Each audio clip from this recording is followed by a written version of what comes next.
เลยช่องเทื่อได้แบบว่าสำหรับนำแบบเวลาเฮ็ดเวียกแล้วก็กินแบบว่าเมื่อยกินแล้วก็ช่องเทื่อแล้วเกือบแบบว่าหายใจบ่ออกเลยนั่นแหละโรคนั่นแหละอันตรายแบบนั้นน่ะช่องเทื่ออืมแบบว่าแต่น้อยจนใหญ่ช่องเทื่อหักก็เป็นแบบนั้นเวตอนลาเจ้ากินแรกๆเจ้ากินอันน้ำเย็นบ่บ่แบบว่าเฮ็ดสวนเนาะแบบว่าทางสวนแล้เฮาวก็เมื่อยแฮงเฮาเข้าอยู่โฮมเนาะเฮาก็กินน้ำแบบนั้น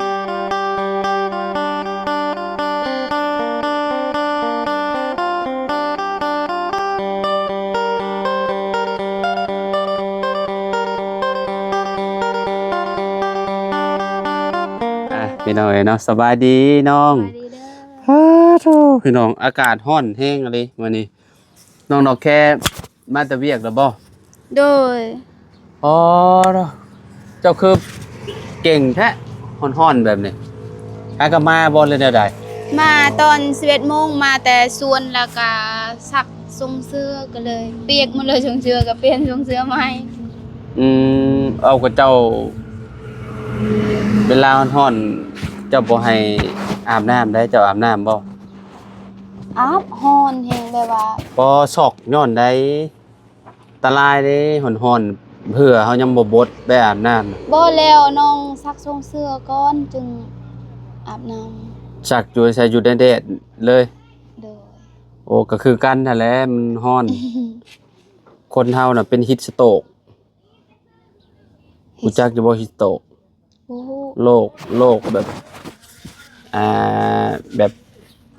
คือเจ้าสิว่าจังได๋แหละเวลาเฮากินน้ำมาแล้วมันสิแบบมันสิตำหัวใจเฮาตึบแล้วก็ไปเลย ช่องเทื่อได้แบบว่าสำหรับนำแบบเวลาเฮ็ดเวียกแล้วก็กินแบบว่าเมื่อยกินแล้วก็ช่องเทื่อแล้วเกือบแบบว่าหายใจบ่ออกเลย นั่นแหละโรคนั่นแหละอันตรายแบบนั้นน่ะช่องเทื่ออืมแบบว่าแต่น้อยจนใหญ่ช่องเทื่อหักก็เป็นแบบนั้นเวตอลานเจ้ากินแรกๆเจ้ากินอันน้ำเย็นบ่บ่แบบว่าเฮ็ดสวนเนาะแบบว่าทางสวนเฮาแล้วก็เมื่อยแฮงเฮาเข้าอยู่โฮมเนาะเฮาก็กินน้ำแบบนั้นอืมแล้วมันก็บ่สบายเฮาต้องพักก่อนประมาณ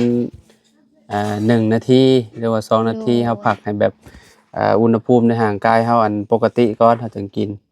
แต่แบบแต่มันก็อดบ่ได้เนาะโดยมันเวลามันหิวแฮงก็ต้องกินอะนะคือแบบเวลาเฮาเมื่อยก็คือใจสิขาดนี่เวลาไปดื่มน้ำคือว่าสิมีแฮงแบบนี้เนาะโดยแม่นแล้วว่ะโดยคือข่อยก็บ่ติเลยพี่น้องเวลาเมื่อยๆแต่คืออยากกินแบบแนวเย็นๆโลดว่าหั่นน่ะอันนี้เด้อันนี้เนาะก็แบบว่าห้องแล้วก็กินเลยแบบว่าเข้าอยู่โฮมกินเลยแบบว่าย่างแฮงเด้แม่นล่ะมันเนาะมันร้อนๆมันกินเข้าไปคือแบบมีแฮงยาวๆแล้วได้บางทีน่ะพี่น้องเนาะกินน้ำเย็นน้ำหยังคือกันแต่มันก็อันตรายอะแหละยามนี้เนาะมันร้อนนะเออกินข้าวกินน้ำแล้วโดยกินแล้วได้หยังกินเที่ยงซื้อปลามื้อเช้านี้กินทั้งตอนเช้าและตอนเที่ยงปลาก็เจ้ามาขายบ่โดยบ้านได้มาขายบ้านกระดับคือเจ้าน้ำปลาน้ำเซเหรอวะโดยอืคักอยู่เนาะปลาเป็นพวกปลาหยังปลาคอบ่บ่แม่นปลาคืออ้ายซื้อให้มื้อนั้นเออแต่ก็บ่ฮู้ว่าชื่อมันชื่อปลาหยังปลานั่นบ่ปลาหยังปลาในบ่แม่นบ้านเจ้าห้องปลาหยังซะเสียบ่อย เสียโบยโดยแต่ว่าบ่ฮู้ว่าบ้านเฮาห้องปลาหยังปลาขาวบ่น่าสิปลาขาวปลาหยังเลยเฮ็ดอะไรกินแกงบ่โดยแกงจะพัวผักบัวเนาะแม่นบ่ ใส่แต่ใบมันใบมันเนาะโดยแซ่บแล้วแบบนั้นเบิดแล้วบ่หมดแล้ว ว่าสิมากินนำบ่ได้มาบ่บัดนี้บ่เฮือนยังบ่ได้แล้วบ่เพิ่นยังบ่มาเฮ็ดบ่ยังแบบว่าเฮ็ดดองอยู่บ้านเด้ ดอกนี้ก็ยังบ่แล้วอยู่จักมื้อดอบ้าก นกับมื้อนี้แหละเอ่อก็เลยยังบ่ได้ติดตั้งประตูฝั่งนั้นเนาะโดยพี่น้องเอ้ยอย่าแล้วเดี๋ยวก็แล้วเองดอก ยามเพิ่นมาเฮ็ดก็ถือว่าแล้วเนาะเปลี่ยนหยังแน่นี่นะเฮือนเจ้านี่เนาะ ถูกันกินน้ำแป๊บนึงเด้อ ฮะแค้นบ่ คัดคอ พี่น้องเนาะเบาะพาก็เปลี่ยนนำเบาะ บ่แบบว่าพานี่บ่ไอ้ แม่น บ่ได้เปลี่ยนอันนี้มันดีอยู่แล้ว เป็นแต่โปรงเยี่ยมแล้วก็ประตูแล้วก็สิเปลี่ยนคันไดใส่คันได เวลาฝนตกได้ซะมันบ่สะอาดเขาบ่ อันนี้บ่ เพื่อน คันว่าเปลี่ยนแล้วก็อันนี้เด้เป็นโปรงเยี่ยมอันนี้มันดีตอนนั้นเอาสังกะสีบังไว้ก็เลยมันเปียก อืมบัดนี้มีหน้าต่างแล้วประตูหน้าต่างแล้วมันก็บ่อันนั้นติ โดย มันก็บ่สะอาดเขาแล้วเนาะ โดย ได้แล้วเนาะปกติเนาะอ้ายคิดว่าแบบเปลี่ยนเบิดบ่ได้เปลี่ยนเนาะ โดยเปลี่ยนแต่ประตูใหญ่แล้วก็ อืม โปรงเยี่ยมคันได ราคาเท่าใดอันที่เคยเอา บ่เรามาซอยเราบ่ได้เอาเงิน เออซอยน้องเนาะ โดย ดีแหละซะเนาะและสิว่าจังไดพี่น้องเนาะ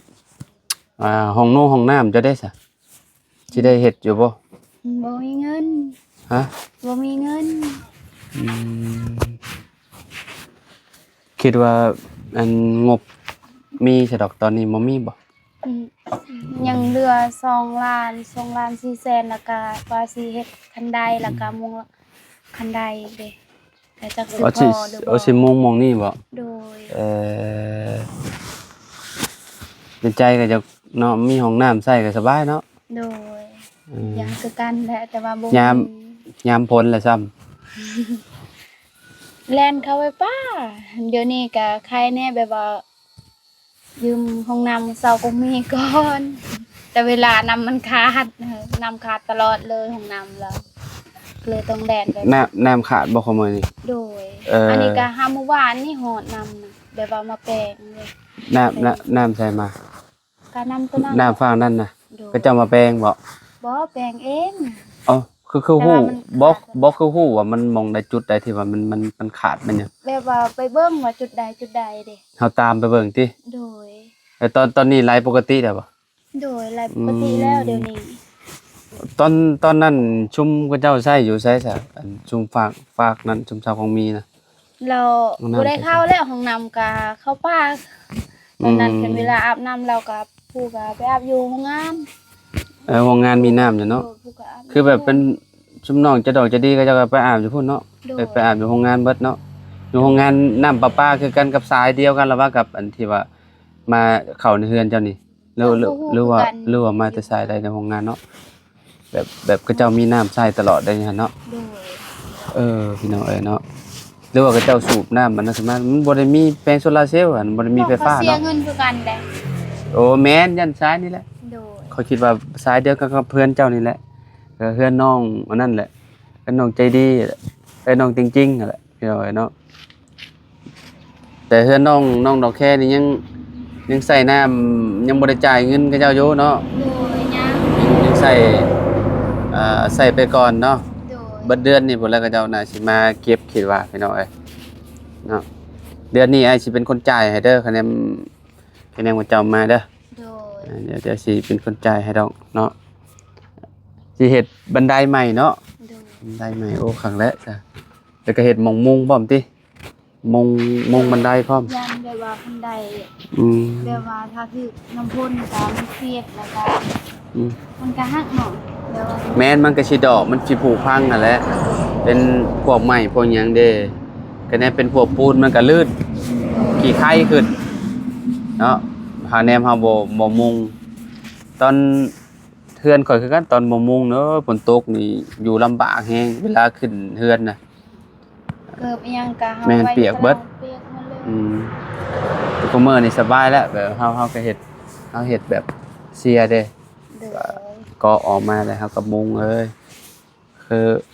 อันไม้นี่บ่แม่นบ่ไม้นี่บ่ โดยไม่นี่แหละ แต่ว่ายัง สิ บ่พ สิเอา อ เฮ็ดหยังมันอันนี้ไม้ตัวนี้นะ สิเฮ็ดคันใดนี่แหละแล้วก็สิเฮ็ดบอนมุงหลังคา อืม แล้วก็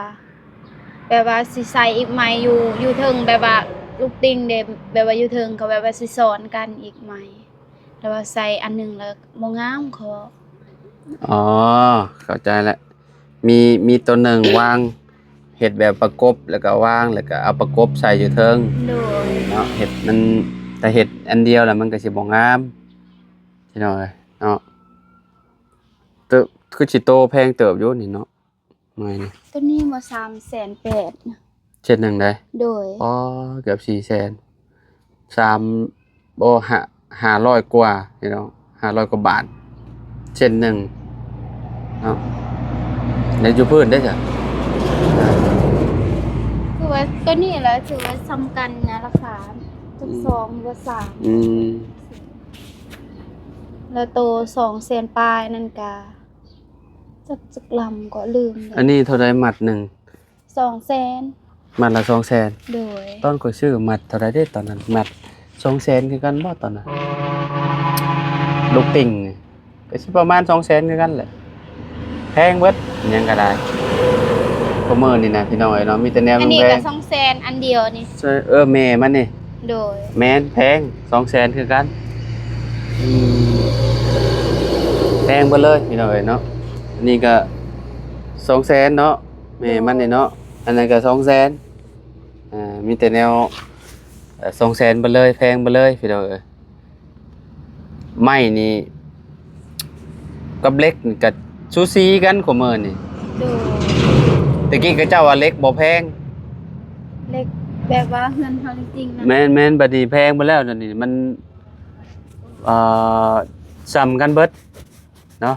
โดย หรือว่าเป็นน้ำเงินเฟ้อก็บ่ฮู้แหละตะกี้เส้นสำนี้น่ะประมาณ200,000ไม้อันนี้นะไม้ที่จักหน้าเท่าใดนี่หน้าประมาณ6นิ้วโหจักเนาะแข้งอะไรแข้งหาบ่จักอยู่บ่ บ่ฮู้ โอ้จังได้ โอ้เลย เกี่ยวกับไม้เนาะเออพี่น้อยเนาะน้องดอกแค่เพิ่นปรับใหม่แล้วปรับใหม่เบิดแล้วพี่น้อยปรับใหม่สมมุติว่าเฮ็ดห้องนุ่งห้องน้ำเฮ็ดหม่องใดก็ละ เรียกเฮ็ดบ่นั้น เฮ็ดหม่องใด บ่นั้น หม่องหันบ่ โดย โอ้เหมาะเจาะเลยเด้เนาะพี่ตู้จะเข้าเป็นอยู่บ่สมมุติว่าเฮ็ด เป็นแต่ว่าบ่มีนั่นแหละบ่เป็นเห็นบ่มีก็เป็น อืมเฮ็ดหม่องอันนั้นเลยติเนาะพอดีเลยเนาะ โดย โอเคอยู่ดอกพี่น้อยเนาะแถวนี้มันหอมบ่ได้เนาะ โดย เฮ็ดหม่องนี้พอดีสมมุติว่าเจ้าตั้งเฮือนใหม่ซะจะมีครอบครัวเนาะ โดย เอ้า ฉัน เออว่าสมมุติว่ามีครอบครัวพร้อมหยังอยากปลูกเฮือนปลูกหยังก็เด้ปลูกเฮือนปลูกหยังเจ้าก็เฮ็ดห้องน้ำหม่องหันเฮือนก็เฮ็ดหม่องนี้เนาะก็พอดีงามแหละให้บ่เนาะ โดย ก็ต้องดึงน้ำตัวนั้นมาเองต่อขุดคลองมาพี่เข้าห้องน้ำเลยสิสะดวกสบายอีกแบบนึงอาบน้ำก็บ่ต้องไปอาบอยู่ห้วยอยู่ห้องแล้วอาบอยู่ห้องน้ำแหละ แบบสมมติว่า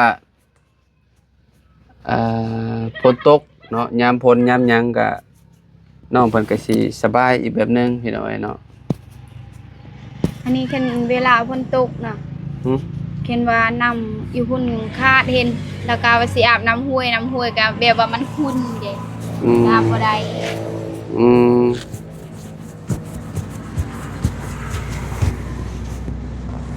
แม่นล่ะ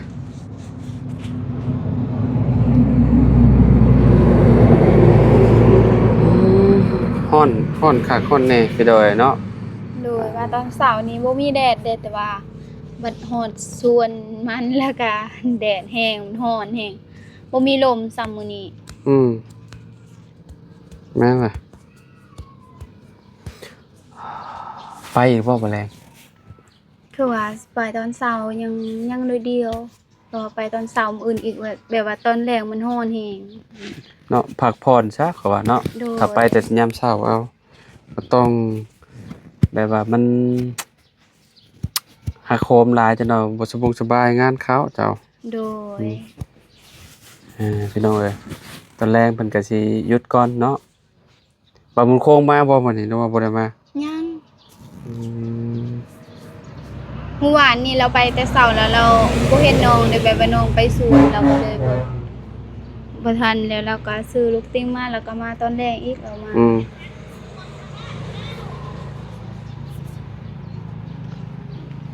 แม่นนั่นแหละมันก็เนาะจะสิว่าจังได๋เนาะพี่น้องเอ้ย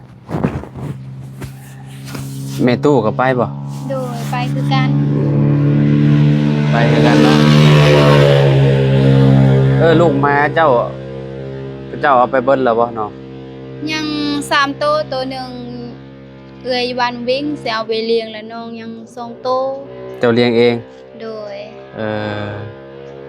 อยากเห็นตอนก็เจ้าซักข้าวอะพี่น้องเอ้ยเนาะ วิทย์เดือนนี่แหละว่า สัก สิ เขา สักเลย ซักข้าวซักน้ำอะนะแบบอยากไปเบิ่งเนาะ